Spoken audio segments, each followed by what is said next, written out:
Yeah, thank you. Well, time is our enemy, not just for sessions, but basically in what we are after. And last year, we had an emphasis on the fact that climate finance is insufficient, inefficient, and unfair. The Honorable Minister started us with towards a climate architecture that is available, accessible, and affordable, which is basically the answer to what we highlighted last year in COP27. And this could be very much COP28, could be considered the COP of good news for many funds. We started with a loss and damage fund that we hope in the future will need less of its services if we're doing a better job in mitigation and adaptation. We started as well with the fantastic news announced by the UAE in the $30 billion Altera Fund that was in the making with hard work for more than a year with a test of its mechanism in Africa for 4.5 billion, including a 1 billion for catalytic support.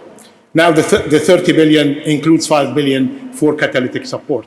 Then another good news for the Green Climate Fund with 12 billion 475 million, and every dollar counts, and I was a witness of that through the replenishment, and many thanks to all of the countries participating. And I see my good friend Ambassador Thorne was here in the room when the announcement of the US was made today, yesterday. And then, well, with courtesy to Kristalina, one of the best announcements. She made many good announcements, but what's your best, Kristalina? I'm not taking your job, Kate.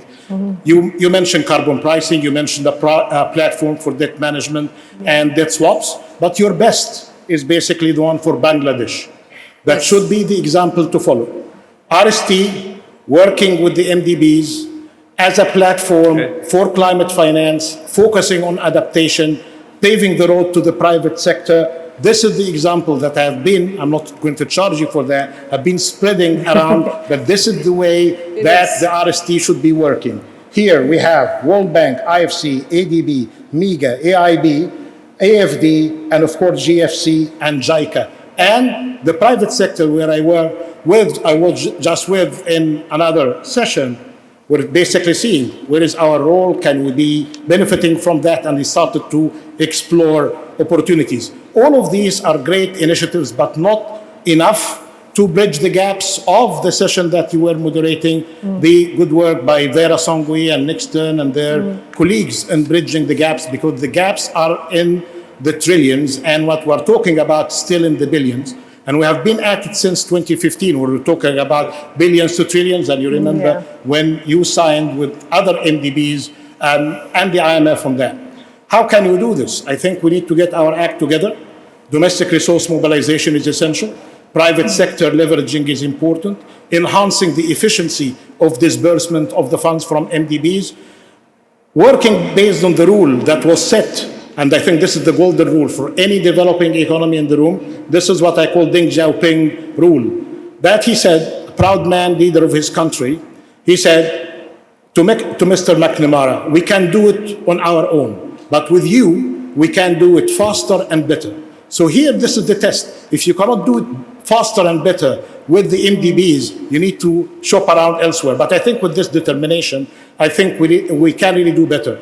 And here, for those who are upset of my insufficient, inefficient, and unfair phrase of last year, I'm still stick with it, despite the improvement that we had.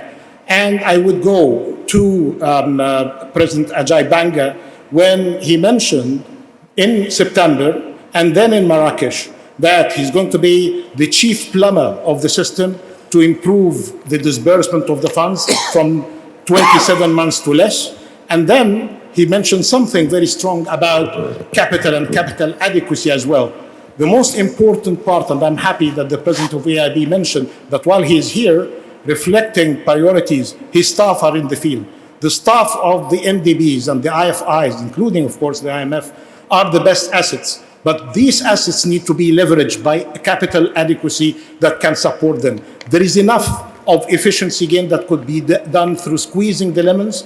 And you mentioned the work on debt management, on finance, on contingency funding based on the Bridgetown, but it has a very strong call for capitalizing the MDBs for them to continue being relevant and dealing with the reform required. Thank you. Thank you so much, Mahmoud. And thank you also for putting front and center